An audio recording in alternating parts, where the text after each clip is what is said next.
Welcome to a new episode of Opening Bid Unfiltered here at the NASDAQ in Times Square. Like I always say, this podcast will make you a smarter investor, period. And we're going to really get very smart on all things autonomous vehicles here. I'm really excited for this chat. Very, very excited, I should say. Aurora CEO and co-founder Chris Urmson is here on the podcast. Chris, good to see you. So let me start this way.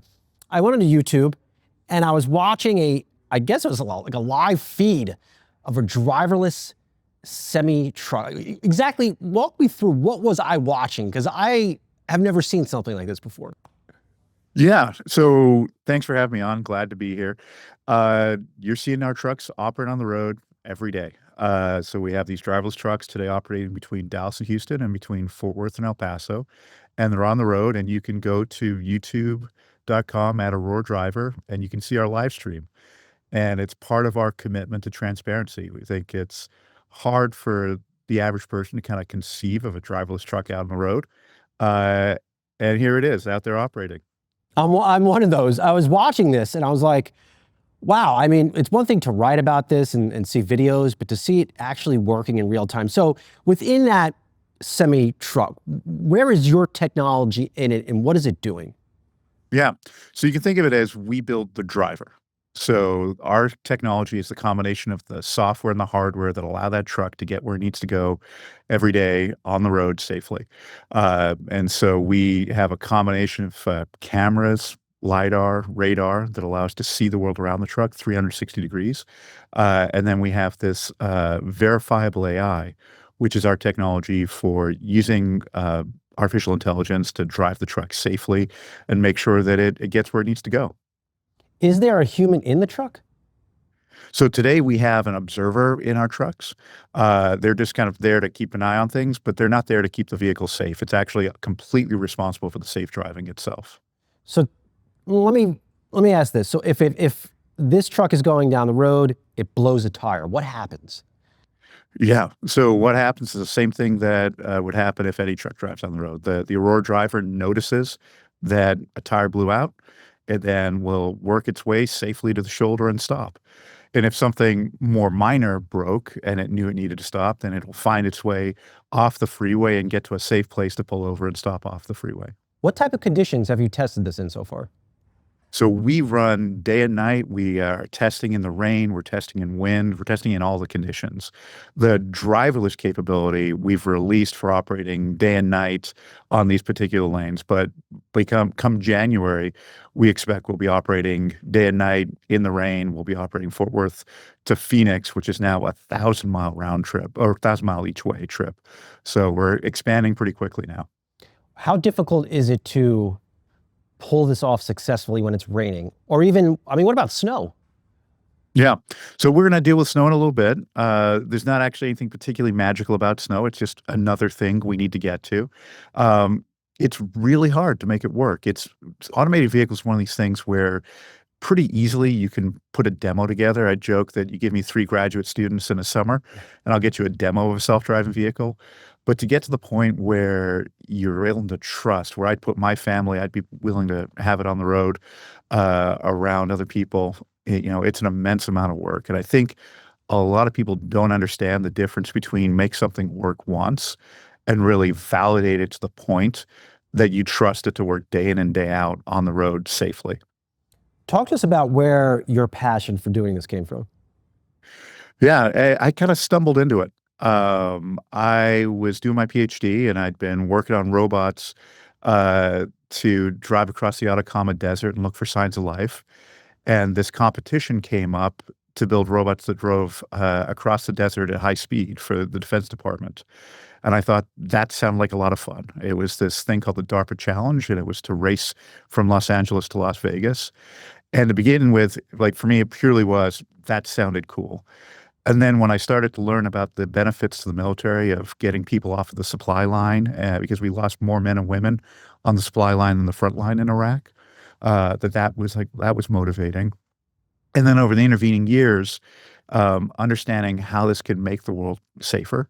So the fact that we lose 50,000 Americans every year due to traffic accidents, that's just unacceptable. And yet we accept it. And this technology can solve that. The fact that we have a fundamental shortage of drivers, that over the next, for trucks, that over the next decade, we expect to need a new million people to drive trucks, and we just don't know where they're going to come from. And the supply chain, of course, is fundamental to our quality of life. And so this idea that we can build something really technologically fascinating, that it can have a huge benefit to society, and that the economic opportunity is profound has kind of kept me excited. And then I get to work with amazing people and work on cool stuff. Are the physical roads equipped to handle driverless semi-trucks? 100%. That our belief has been that you have to meet the world where it is today. And so if you want to make the roads better for automated vehicles, make them better for people, right? We have to be out there. We have to deal with the faded paint lines. We have to deal with the obstructed fields of view, and we have to do that safely. What's preventing, like when do you think all semi-trucks won't have a driver? Is that in our lifetime? All is a very large number, and people still ride horses. So I feel like all is a hard number to point to, but I think a lot of freight within the next couple of decades is going to be moved by automated vehicles, particularly the long haul trucking. And I think that's really it's going to be transformational, right? That I expect that in 5 years, if you're not using our technology as a trucking company, you're probably not competitive because we can be safer. The Aurora driver is always attentive. It never gets distracted. It never calls in sick. It shows up when it needs to be there for you. Who is using this technology in terms of companies that investors may know? Yeah, some of the biggest names in freight. So today we work with FedEx, Werner, Hirschbach, Schneider, a bunch of others that I can't name today. And we've been working with them for several years, and now they're starting to begin to operate our trucks driverlessly. Is a FedEx using the technology more in vans or their semi trucks? So we're today focused on the big 18-wheelers, the semi-trucks, and we're really primarily focused on the least desirable trucks for truck drivers today, the big long-haul things where people have to spend time away from their family. And I think this is one of the things that's actually misunderstood, is that the first place this technology is going to come to market is these long-haul trips. And that means that the jobs are going to move to better parts of the ecosystem. And over time, we're going to grow and increase the number of jobs in logistics, is my expectation. What has to happen, Chris, to get, let's say, a trip from the East Coast, let's say New York to California? And how far are we away from that? Yeah. So from New York to California is a special case because California doesn't yet allow driverless trucks. But let's take it, say, from Phoenix to Fort Lauderdale. That I expect by the end of next year, we're going to be capable of doing. Whether we will or won't will be really a function of, is there freight to move from Fort Lauderdale to Phoenix? But that kind of capability of driving, we just need to kind of continue to work. And over the next year, you'll see us do that. Is that, will you be testing from Fort Lauderdale to Fort Worth? Like, is that in your roadmap? So what we've said is for 26, we expect to cover the majority of the Sun Belt. And the reason why the Sun Belt is this is the kind of the southern smile of the United States, where a lot of the freight actually moves through the air because, you asked about snow earlier. Truck drivers don't like driving in snow. It's difficult. So we move a lot of the freight through this corridor where the weather's better, and that's where we expect to be building our business over the next year. Explain this to me. How do we have driverless cars in California, but not trucks? It's kind of an odd quirk of regulation. So that back in 2011, the legislature passed a bill that gave the DMV the authority to regulate automated vehicles. And at the time, there was nobody working on trucks. And so the regulation came in place for light vehicles, and they put a pause or prohibition on heavy trucks. And it's just kind of lived that way. Now, the great news is that the state of California is moving forward with regulation for heavy trucks, and we expect something to come of that in the next few months. Should there be a federal regulation for autonomous trucks, or do you still prefer statewide? We would love to see a federal framework ultimately. The fact that we have to deal with 50 different slight variations on rules and regulations, it creates a little bit of friction. Do we absolutely need one? No. But do I think that it will help accelerate the business forward and this technology's access, the access to this technology for all Americans? Yes. And we see promising progress towards that. Things like the Drive Act that was introduced in Congress recently are moving things in the right direction. All right, hang with us, Chris. We're going to go off for a very short break. We'll be right back.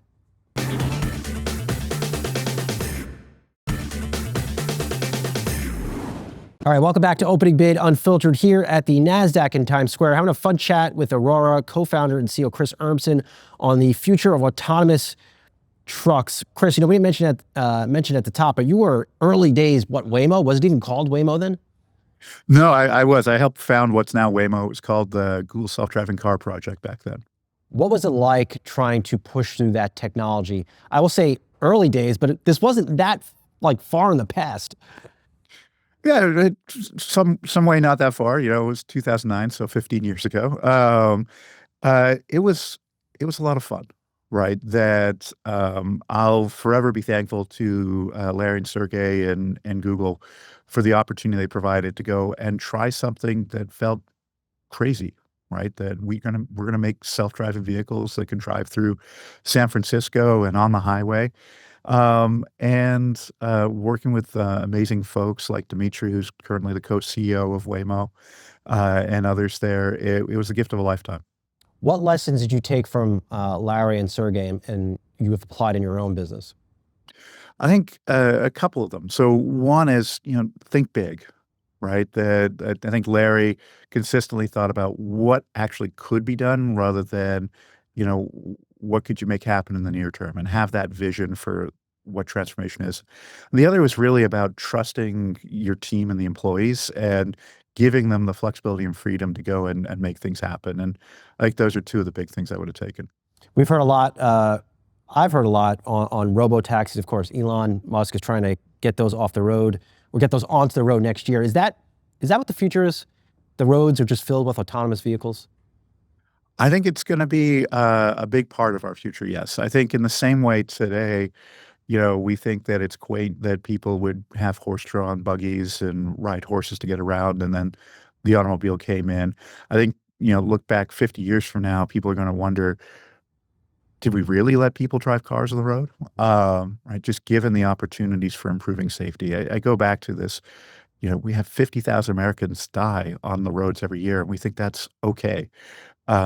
And we now have a technology that allow us to have the freedom and flexibility that we demand, but also have the safety that comes along with it.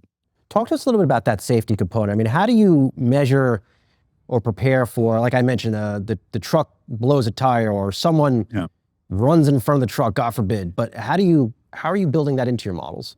Yeah, and the sad part or the difficult part here is there's no silver bullet, right? This is a coherent effort across the company. We call it a safety case. And the idea is you have to think about every part. You have to think about, is it going to be proficient? So how do you make sure you have the tests and the set of questions you needed to answer in place so that it's going to drive well? How do you know that it's going to fail safely? So we talked about the tire blowout. You have to do complicated and interesting system engineering work to think about all the different ways things can fail, enumerate those, and then combine that with what you learn in real time from out in the world. And then, of course, you need the organization to be responsive and appropriate. You need to make sure you're always learning. You need to make sure that you're being resilient to cybersecurity attacks, that kind of thing. You need to have a culture at the company where people are excited and willing to raise concerns so that we can address them. And I think you do all of that, you get to a place where you can trust it. In our case, we've got something like 4.5 million tests that we push the system through before we ever let it go driverless on the road. So it's really has to be this cohesive effort.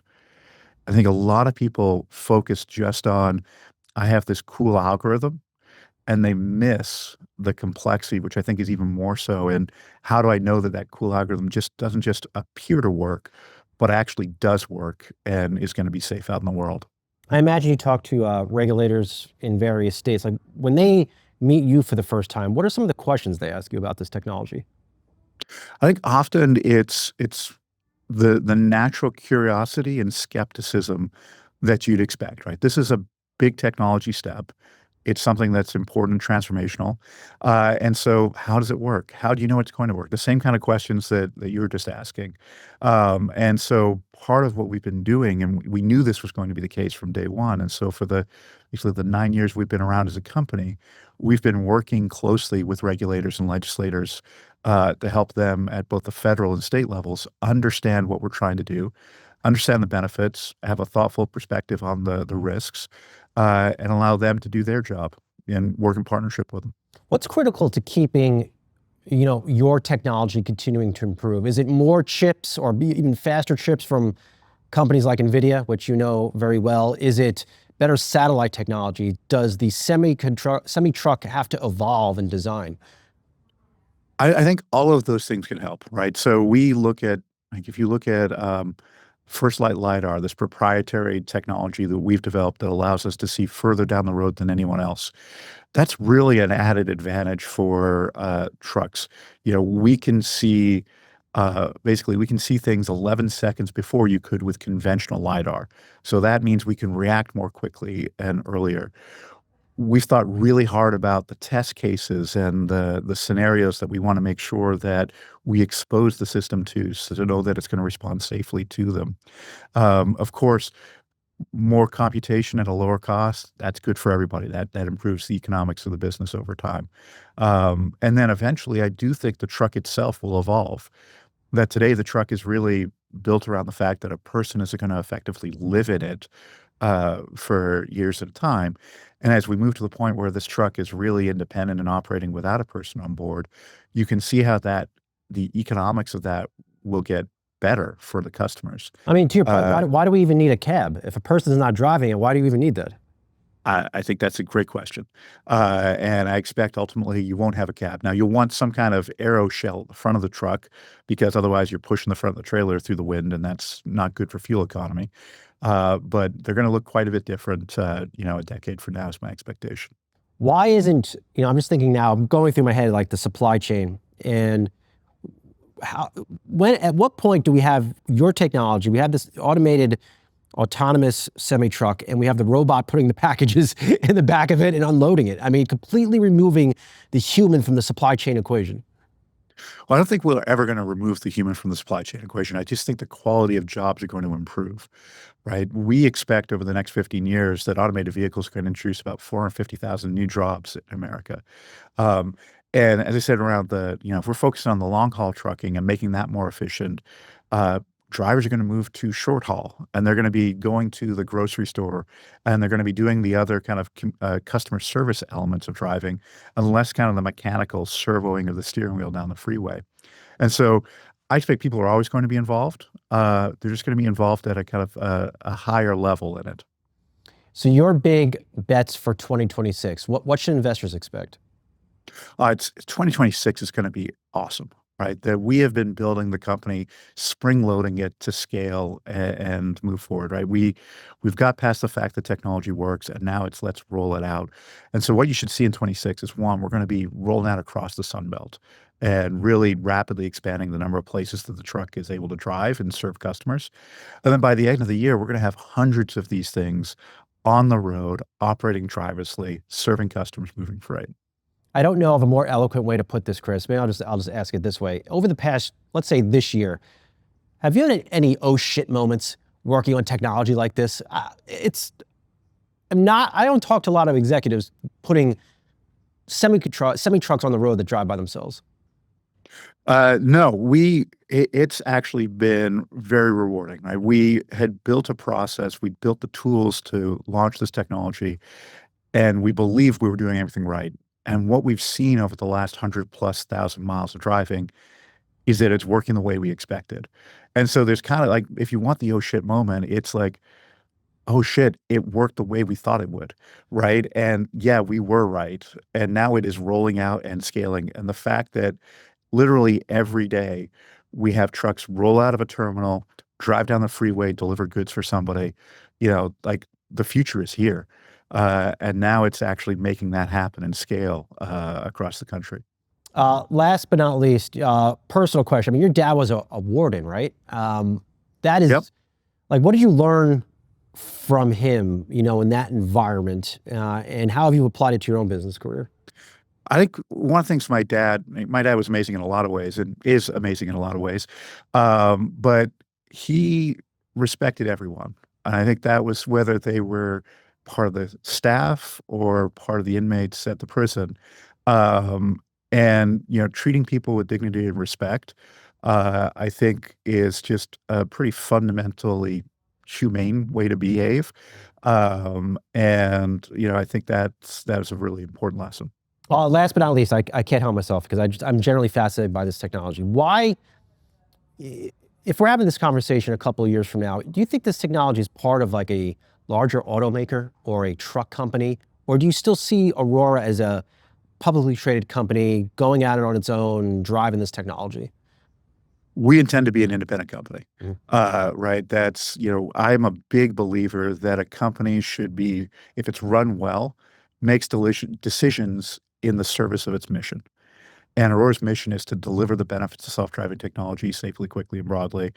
That's not an OEM's mission. That's not a trucking company's mission.